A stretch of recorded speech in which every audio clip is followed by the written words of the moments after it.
Amen. Once again, salamat sa panalangin natin. Purihin ang Panginoon dahil muli ay mayroon tayong pagkakataon na magkasama-sama at magpuri sa Kanya. Ngayon naman po ay mag-aral ng Kanyang salita. So mapagpalang umaga po sa bawat isa sa atin. Tayo po ay nagpapatuloy sa ating discipleship process ng ating wider ministry framework. So I hope na babantayan po natin, nagbibigay tayo ng update from time to time patungkol sa wider ministry po natin. So katatapos lang ng ating dalawang batches ng integration event at ang next po sa process na iyon ay intentional discipleship. Ipoproseso na po natin ang bawat isa sa pag-follow nila, intentional na pag-follow sa Panginoong Jesus. So in relation to that or in connection to that, mayroon po tayong bagong tema ngayong buwan na ito patungkol sa spiritual disciplines. So spiritual disciplines, ano po bang ibig sabihin natin dito? Kapag sinabi po natin na spiritual disciplines, yun po ay tumutukoy sa mga practices, mga ginagawa natin, at mga habit natin na mayroong devotion na nakapagpo-promote ng spiritual growth sa mga mananampalataya.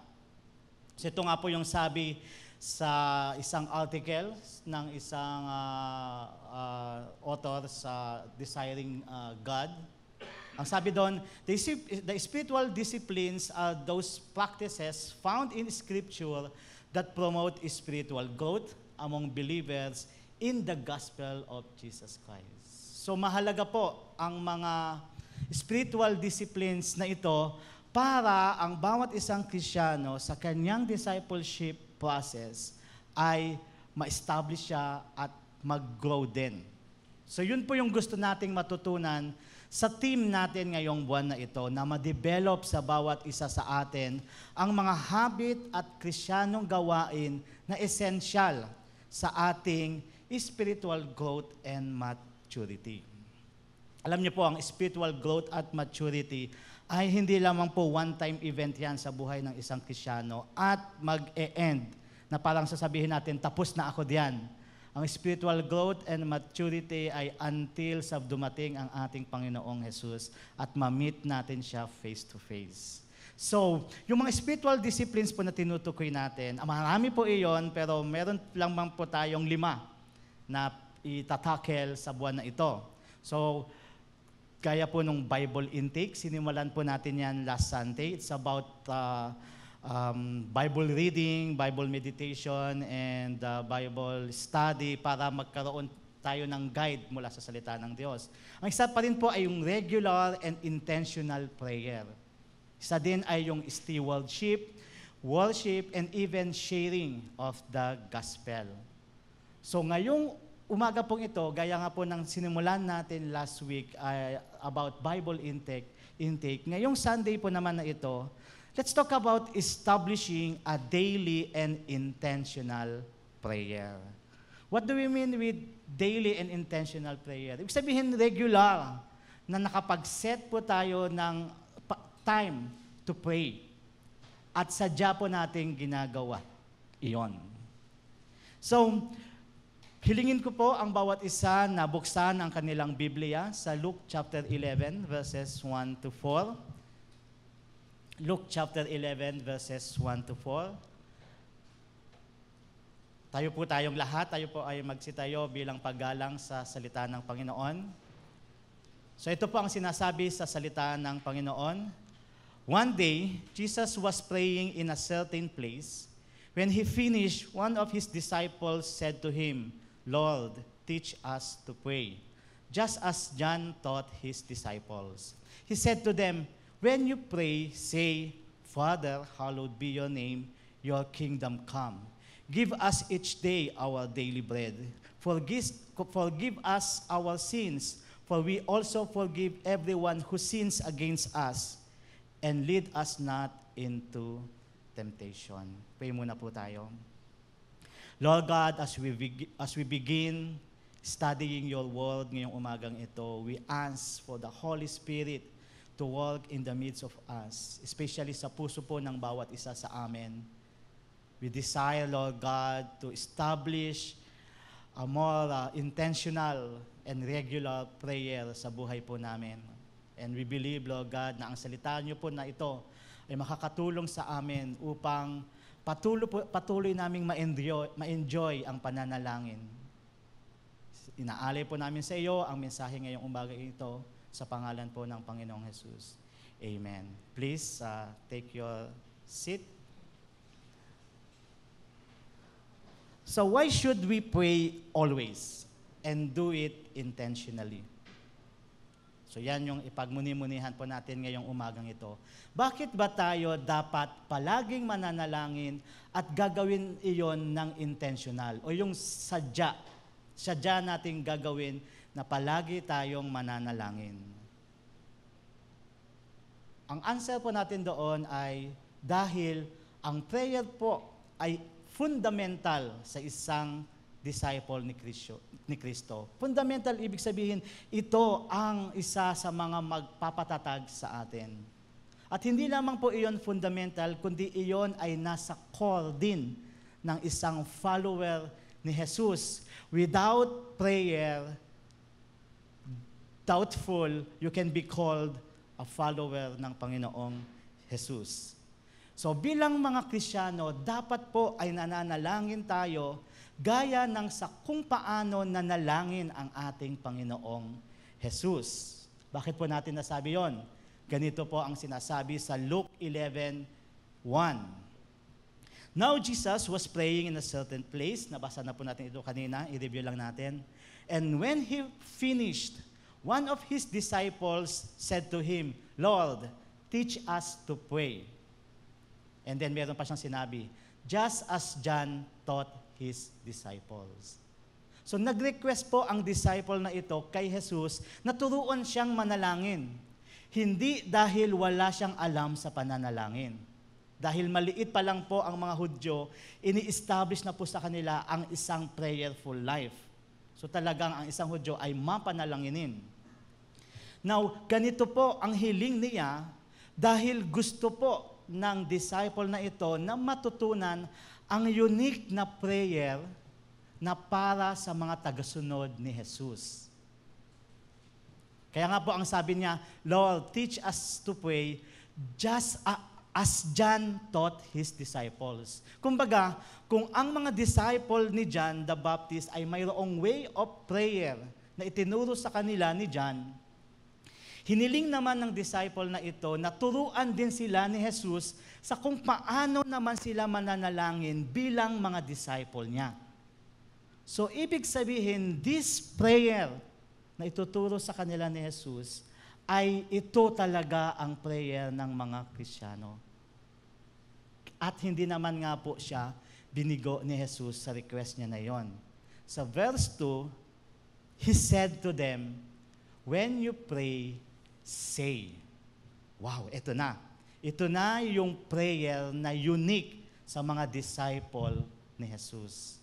At yung mga sumunod nga po na sinabi ni Jesus na yon, ang iisa-isahin nating pag-aaralan dahil nakapaloob po doon at nagpapakita iyon ng importance of a regular and intentional prayer.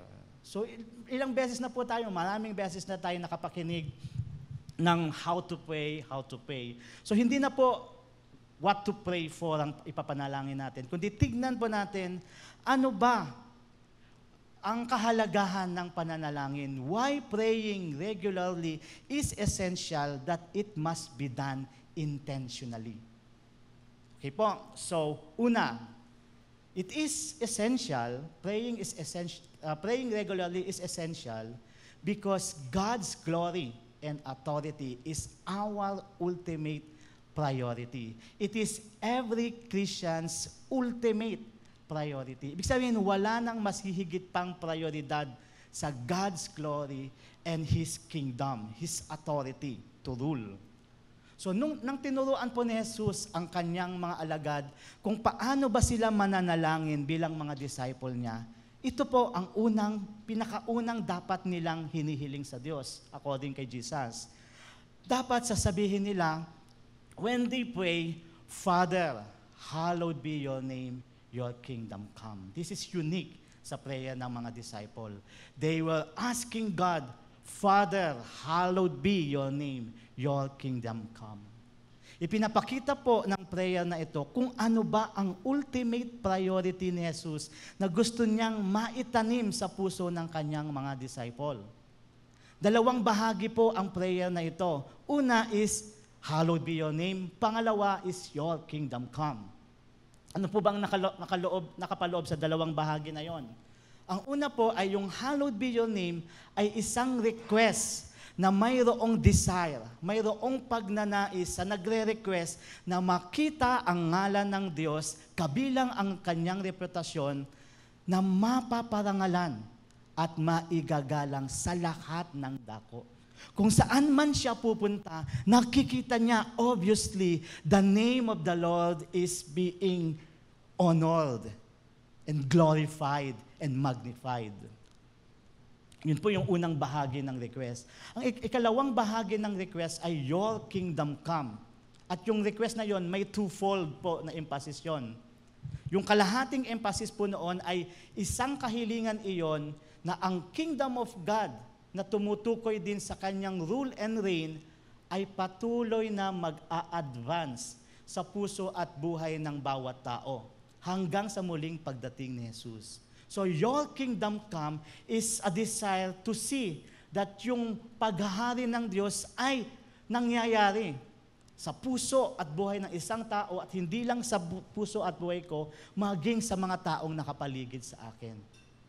Now, ang kalahati naman na emphasis ay yung panalangin patungkol sa future consummation ng kingdom of God na mangyayari sa muling pagbabalik ni Jesus bilang hari. So, ibig sabihin po, advancement of the present and future kingdom ang emphasis sa prayer na ito. Now, kaya nga po, tinuruan ni Jesus ang kanyang mga alagad na manalangin ng, Father, hallowed be your name, your kingdom come. Ang gusto pong mangyari ni Jesus dito ay ang kanyang mga alagad ay magkakaroon ng passion for God's glory and agenda, such as the advancement of His kingdom and rulership here on earth. Ibig sabihin, ang excitement ng isang mananampalataya, ng isang disciple ni Kristo, ay yung mayroong nakikita siya na yung glory ng God ay lumilitaw saan man siya naroroon. And also, yung agenda niya, yung kanyang plano at balak na mangyari patungkol sa paglaganap ng kanyang kaharian, yung paghahari niya sa puso at buhay ng isang tao. So we have to daily pray in this way and must do it intentionally dahil po may tendency ang tao na unahin ang sarili niya bago ang ibang bagay. Agree po ba tayo doon? Example, check po natin itong picture na ito. Nasa group picture akong kinuha. Nakita nyo na po yung group picture. Swimming po iyan. Family outing. Sino at ano ang una mong hinahanap o hinanap at tiningnan dyan? Hindi ba? Sa isang group picture, most likely, ang palagi muna nating hinahanap at tinitingnan ay kung nasaan ba tayo sa picture at kung ano ba ang itsura natin doon. Di po ba? Tama ba? So di po ba kapag may nag-share sa Facebook ng picture, minsan natatanong natin, bakit wala ako dyan? Anong ginawa nyo at hindi ako nakasama dyan? O kaya, hanapin ninyo ako dyan sa picture na yan. Matutuwa kayo. That is human nature. As human with a fallen nature, nakasentro po ang ating paningin at agenda sa mismong sarili natin. Kaya po, may mga taong nakapagsasabi, hamakin mo na ang lahat, huwag lang ang pagkatao ko. It is because we want to protect and secure our name and reputation at all costs. Ngunit sa panalangin ito po, na itinuro ni Jesus sa kanyang mga alagad, ang pinakaunang dapat pala nating matutunan ay ang madisiplina ang ating sarili na huwag unahin ang ating pansariling kapakanan at agenda sa buhay. When we pray, ang unang dapat nating hilingin sa Diyos ay ang matanyag ang kanyang ngalan at lumaganap ang kanyang paghahari dito sa mundo, sa ating buhay at maging sa ating kapwa. So since may tendency po ang tao na maging self-centered, makakatulong po sa kanya na mapaglabanan iyon kung palagi siyang mananalangin.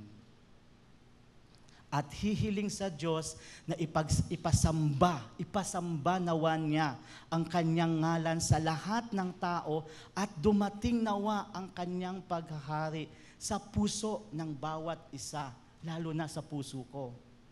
Yun po ang unang dahilan kung bakit mahalaga ang sadyang pananalangin sa araw-araw.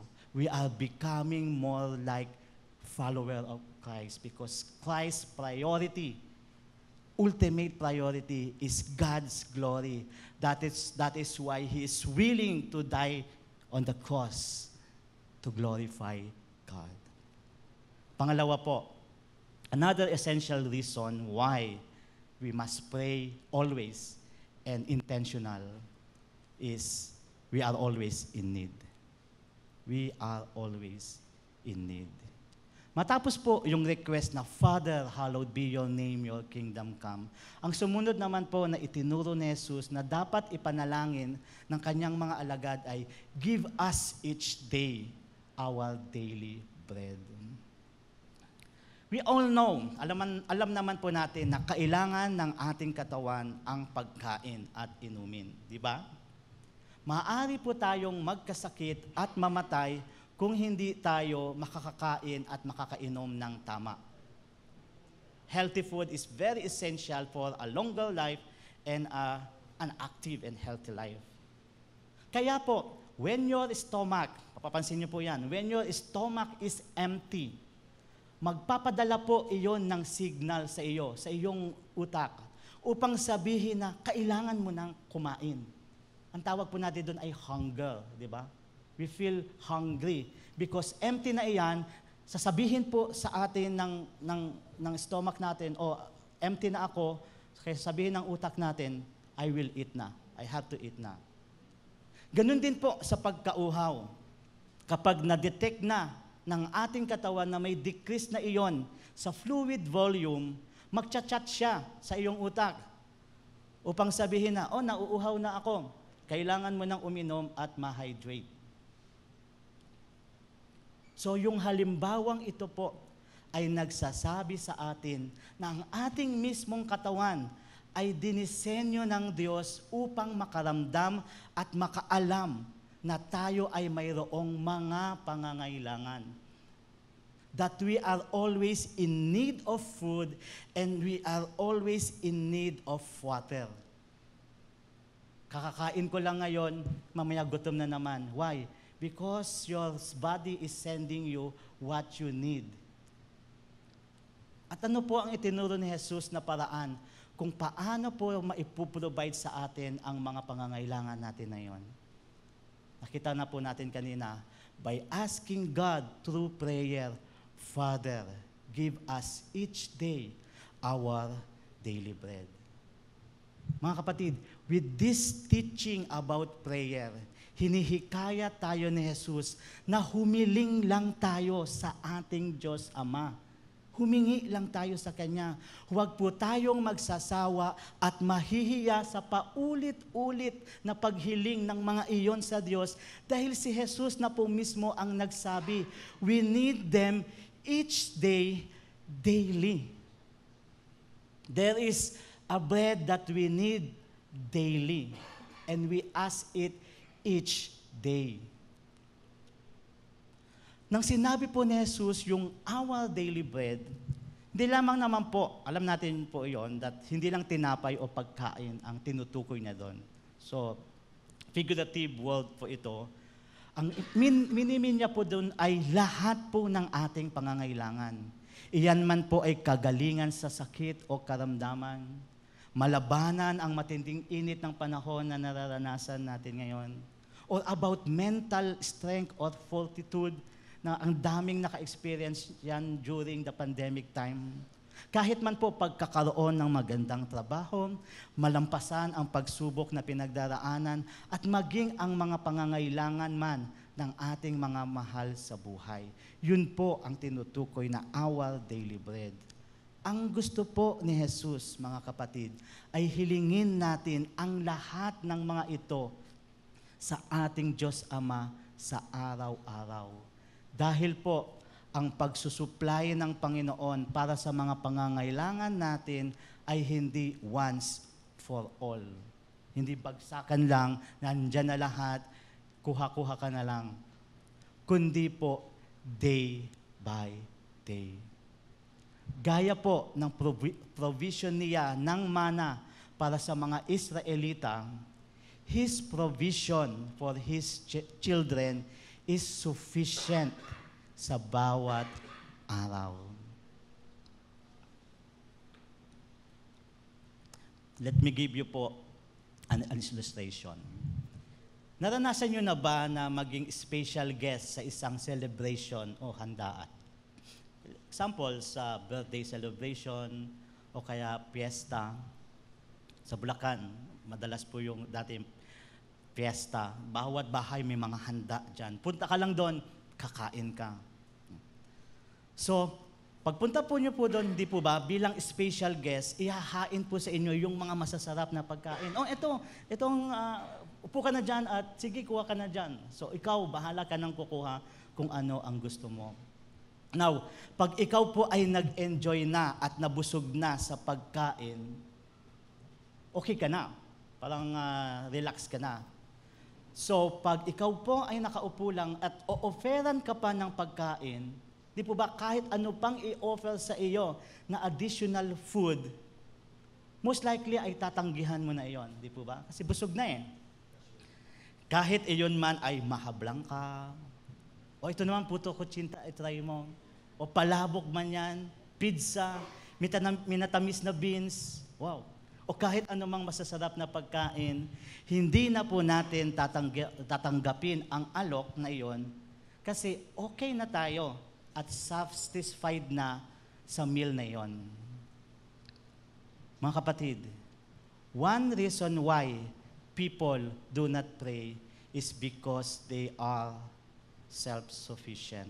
They have become self-sufficient. They thought that they are not always in need. Okay na ako sa time na ito. Surely, to ask God for help in times of trouble is not wrong.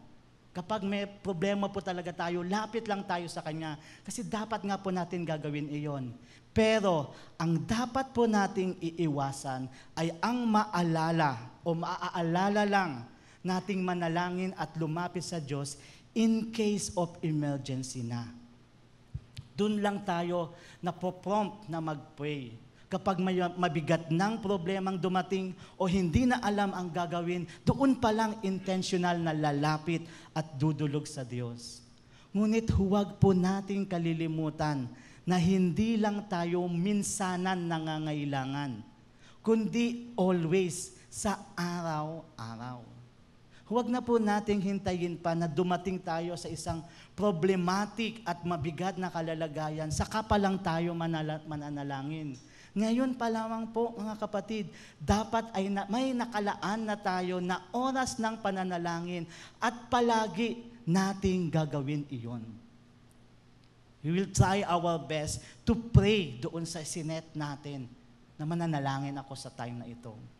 Remember, when we forget or neglect to pray in a day, kinakalimutan din po natin na mayroon nga pala akong pangangailangan para sa araw na iyon. Inignore na lang natin at hindi na lang natin hiniling sa Diyos. Mabuti na lamang po, mga kapatid, napakayaman ng grasya ng ating Panginoon. His grace is so amazing that even though at times, sometimes we forget to ask for our need, He still provides. Amen? His grace is so amazing because of that. Pero, huwag po tayong magugulat o magtataka kung dumating ang isang araw ay hindi na tayo makatanggap ng provision mula sa Diyos dahil hindi naman tayo dumulog at humiling sa Kanya para sa ating daily bread. Ganun pa man, kung wala po tayong sawa na hihiling sa Diyos, mayroong assurance. Praise God, mayroong assurance na sinabi ang Panginoong Jesus sa verses 9 to 10. Ang sabi po doon, ask and it will be given to you. Seek and you will find. Knock and the door will be opened to you. The reason is, for everyone who asks, receive. The one who seeks, finds. And to the one who knocks, the door will be open. This is a wonderful assurance sa lahat ng mga nananalangin. So the reason why we should always pray and do it intentionally is because we are in need and we will always be. Prayer is the means that God has given you so that we can receive everything that we need. Pangatlo po, it is essential for us to pray regularly and sadya because we need to be forgiven so we can forgive. So we can always forgive. So after praying for your needs, ang sumunod po na itinuro ni Jesus sa kanyang mga alagad about prayer is to tell this to our Heavenly Father.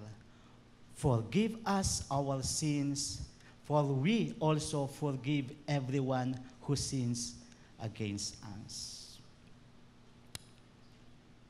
Let me ask you one thing, mga kapatid.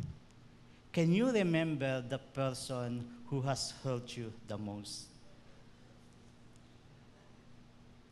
Ano po ang pakiramdam mo kung naiisip o naaalala mo siya? That person, ang tindi ng sakit na naidulot sa iyo. Alam niyo po, mga kapatid, one of the reasons why there are some people who do not have a total peace of mind and sense of security is unforgiveness. Unforgiveness. As long as we are not willing to forgive, there will always be hostility and anger sa puso natin na mararamdaman tayo hindi lang sa tao na nakasakit sa atin, kundi sa iba pa na inaakala natin gagawa din tayo ng masama. Kung iniingatan po natin yung anger na yon and unforgiveness na yon sa taong nakasakit sa atin, it will make a root and fruit sa puso natin para mag-iisip din tayo sa ibang tao at nade-develop yung hostility doon. Na same na ginawa nila sa atin, gagawin din nila sa atin yon. Kaya meron na tayong hostility sa ibang tao na katulad ng kung nararanasan natin yung katulad na ginawa niya. This is how C.S. Lewis describes what anger really is. Si C.S. Lewis po yung nagsulat ng libro na Narnia. So ito po ang sabi ni C.S. Lewis. I sat with my anger long enough until she told me her real name was grief. Kalungkutan, kapighatian, at kawalan ng tunay na kapayapaan ang ilan lang po sa mga resulta ng isang pusong galit at hindi pa makapagpatawad. That is the reason why, mga kapatid, Jesus taught His disciples that they have to always pray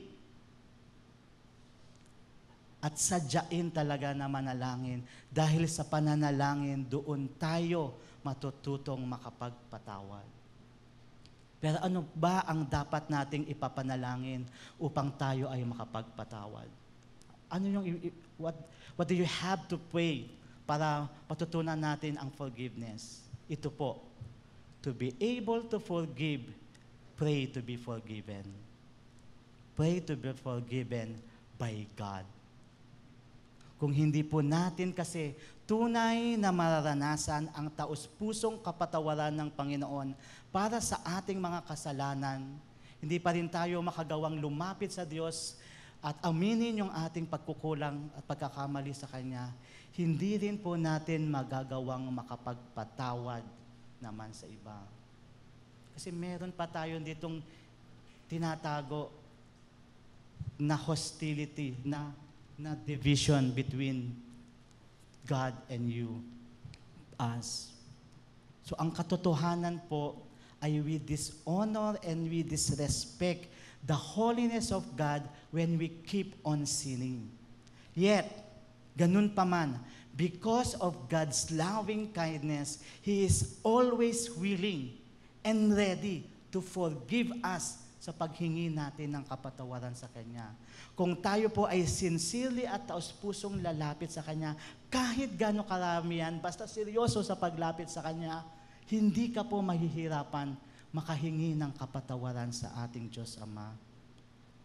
And because of that mercy, that wonderful, sweet mercy na ating naranasan mula sa Diyos, iyon po ang paghuhugutan natin ng motivation at ng kakayanan upang makapagbigay din ng kapatawaran sa ibang tao gaano man ang kasalanan at pighati na naidulot nila sa atin. Hindi po natin sinasabi that it will be easy. Ang sinasabi po natin, it becomes possible for you to forgive. It becomes workable for you to give your forgiveness sa nakasakit sa iyo. Ang sabi nga po ni Pastor Rick Warren sa isang devotional niya, what happens when you add prayer to your recovery process? Ito ang mangyayari. You begin to heal from your hurts, habits, and hang-ups. But sadly, many people try to recover from problems on their own without turning to God in prayer. This never works because there is no lasting recovery without prayer. Kailangan po natin, mga kapatid, ng recovery mula sa mabigat nating problema. Ang problema na pagkakaroon ng unforgiving heart. And prayer can effectively help us with that problem. Hindi po ba, sabi ng Panginoon, mananalangin tayo ng ganoon? At kapag tayo po ay nananalangin, sasabihin natin, Father, forgive us our sins. But let us remember, mga kapatid, hindi po natin mahihiling sa Diyos ang panalangin na ito, Father, forgive us our sins, kung hindi naman po tayo willing magpatawad sa iba. Sapagkat ang itinuro po ni Jesus sa kanyang mga alangkad, makikita po natin dyan, ay may katambal po ang prayer of forgiveness. Ang katambal po nun ay ang kagustuhan din na magpatawad sa iba. Hindi po natin pwedeng idalangin sa Diyos na patawarin mo kami sa aming mga kasalanan kahit na hindi namin pinapatawad ang mga nagkakasala sa amin. Hindi po ganoong prayer ang gustong marinig ni Jesus mula sa kanyang mga alagad. Ang gusto niyang marinig ay, Father, forgive us our sins, for we also forgive everyone who sins against us. We have to intentionally pray like this day by day because we need to be forgiven. We need to feel that sweet, loving forgiveness ng Diyos sa atin mula sa ating mga mabibigat na kasalanan. And because of that, as a result, it will motivate us and teach us to be forgiving of others too. Dahil naramdaman mo kung gaano kasarap ang mapatawad. So yun po, ang isa pang mahalagang dahilan why we must always pray. Lastly po, another reason why we must pray regularly and do it intentionally is because we are always under attack by the devil. We have to be aware of this, mga kapatid. We are always under attack by the devil. Sa huling bahagi po ng panalangin na itinuro ni Jesus sa kanyang mga disciple, ganito raw po dapat tayo mananalangin. And lead us not into temptation. Lead us not into temptation. Napakahalaga po nitong prayer na ito, itong bahagi ng content ng prayer na ito, dahil po sa mahigit na 3 taon ng pagmi-ministry ni Jesus dito, more than 3 years po siya dito na nag-ministry sa lupa. Hindi lamang po miminsan siya naka-encounter ng mga demon. Di po ba? Kundi maraming beses at sa iba't ibang pagkakataon. Ibig pong sabihin, hindi lang isa, merong mga legion, merong mga dalawa, maraming mga demons at maraming pagkakataon. Ibig pong sabihin, hindi natin dapat iniaalis ang posibilidad ng spiritual warfare sa ating pamumuhay bilang tagasunod ni Kristo at dito din sa pagmi-ministry natin sa iglesia. Pag-share natin ng gospel, pag-i-establish natin ng influence bilang isang church, bilang ABCC. Especially po, ngayong we are doing an intentional discipleship. Nagpupursige din po tayo na mapaunlad pa ang church ministry sa pamamagitan ng wider.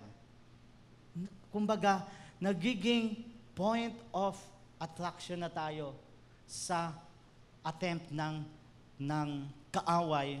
Nagkikilos siya upang subukang pigilan ang pag-progress ng ginagawa ng Panginoon dito sa ating iglesia. And take note, sino man sa atin ay posibleng maging target niyon. Tama po ba? Posible kahit sino man sa atin pwedeng targetin ng kaaway. Natutunan po ni Pedro ang katotohanang iyon in a very painful way. Ganito po yung pangyayari. We know this. Nung last night po ng Panginoong Hesus, bago siya ipapako sa krus at iaalay niya ang kanyang buhay, nagkaroon sila ng meal, last meal, and then sinabi niya sa kanila, let's go. Let's now go. Pero dumaan muna sila sa Gethsemane, Garden of Gethsemane. Ang purpose, to pray. So pagdating po nila sa lugar, by the way, sinama po niya si Pedro, yung mga alagad, and then si Pedro at ang ilang mga alagad, sinama pa nila siya at sabi niya, let's go there. We will pray. And then, pagdating po nila doon sa napili ni Jesus na place of prayer, ang sabi niya sa kanila, merong instruction na binigay ang Panginoong Jesus, magbantay kayo rito kasama ko. Join me. Pero, hindi po nila nagawa ang utos na iyon dahil sa sobrang antok. No? Nabasa po natin yun, di po ba? Now, after one prayer, bumalik si Jesus, nakita sila niya tulog. So ginising ni Jesus sila at sinabihan sila, another instruction. Ang sabi sa kanila, magbantay kayo at manalangin upang huwag kayong madaig ng tukso. Ang espiritu'y nakahanda, ngunit ang laman ay mahina. Inaantok sila. Ang sabi ni Jesus, magbantay kayo at manalangin upang huwag kayong madaig ng tukso. Ang akala ni Pedro, simpleng antok lang yon na hindi niya mapaglabanan. Inaantok lang siya. Ang hindi niya alam ay temptation na pala iyon ng dyablo upang hindi siya makapaghanda sa matinding pagsubok na kakaharapin niya bilang isang alagad ni Jesus. Akala niya, ang dami namang ginawa naming maghapon, masakit ang aking katawan, gusto ko lang humiga at iidlip lang ako. Tulog lang ito. Pero sabi ni Jesus, that's a temptation for you. Magbantay ka para hindi ka madaig ng tukso na yan. So dahil po mas pinili pa niyang matulog kaysa maging vigilant at manalangin, kay dali lang na ipagkaila ni Pedro si Jesus ng 3 beses. Di ba po, maalala natin, sinabihan na siya ni Jesus in advance. Satan requested na kayo ay isift ko parang mga trigo, mga ipa ng trigo. Pero do not worry, I have prayed for you. Pinanalangin na sila ni Jesus. Now there is a part na binibigay ni Jesus kina Pedro at that time sa Gethsemane. Kayo naman ang magbantay at manalangin. I have already prayed for you. Then pray too. Manalangin ka din. Manalangin din kayo at magbantay. Pero dahil nga po, hindi niya napansin, this is already spiritual warfare.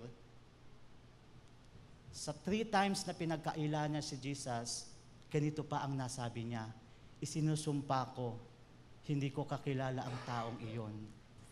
Pakatindi ng sinabi ni Peter na ito. I curse, sinusumpa ko, hindi ko kilala ang taong iyan. At matapos po yung pagbagsak na iyon ni Pedro sa kanyang pagkakasala, natauhan na siya. Naalala niya ang sinabi ni Jesus na ganito, bago tumilaok ang manok, 3 beses mo akong ikakaila. Lumabas siya at tumangis ng buong kapaitan. Peter learned his lesson in a most painful way because he forgot to pray. Kaya ganun na lamang po ang katindi ng paalala ni Pedro sa kanyang sulat para sa mga kapwa niya disciple. Ang sabi niya sa sulat niya after recovering from that and being established by God, sumulat siya sa kapwa niya disciple at ito po yung reminder niya. Maging handa kayo at magbantay. Ang dyablo, this is true. Ang kaaway ninyo ay parang leyong umuungal at aali-aligid na naghahanap ng malalapa. Labanan ninyo siya at magpakatatag kayo sa inyong pananampalataya sa Diyos. So malinaw po ang paalala ni Pedro dito. Ang Kristiyano ay dapat daw always ready at vigilant sa pag-atake ng kaaway. Dahil ang dyablo ay parang leon na aali-aligid at naghahanap ng hindi lang makakagat, kundi malalapa. We know the difference. Nag-iikot-ikot siya dyan, nagtitingin-tingin. Sino ba ang pwede kong lapain? At sino po ang hinahanap-hanap niya para targetin? Most likely, the person who always neglect to pray. Tandaan po natin, kapag ang dyablo ay umatake, no doubt, it was intended to not just hurt us, but to actually destroy us. Kaya po, maging maingat tayo na mabigyan ng pagkakataon ang dyablo na sirain ang ating pananampalataya at commitment sa Panginoon. Because that's what he was looking for. He is looking for. Isang beses lang, matarget kita. You're done. Yan ang nasa mind ni Satan ng mga demonyo. Kaya huwag po nating hayaan na ang pagiging busy o pagod o ang maging dahilan upang hindi tayo mga makapanalangin. Binibigyan lamang po natin ng pagkakataon ang dyablo to devour us if we are making ourselves vulnerable due to lack of prayer.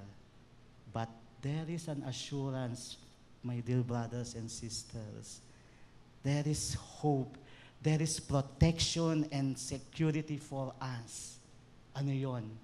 Pray this, Father, lead us not into temptation.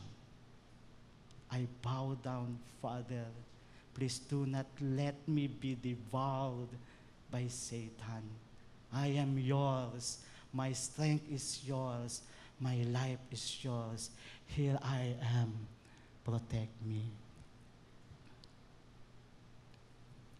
So yun po ang mga mahalagang dahilan why we should always pray daily and intentionally. At doon na rin po natin tatapusin muna ang mensahe ng Panginoon para sa atin ngayong oras na ito. Nawa po ay naging hamon para sa atin ang paalalang ito mula sa salita ng Diyos. Individually and as a church, we have to always pray and be intentional in doing it.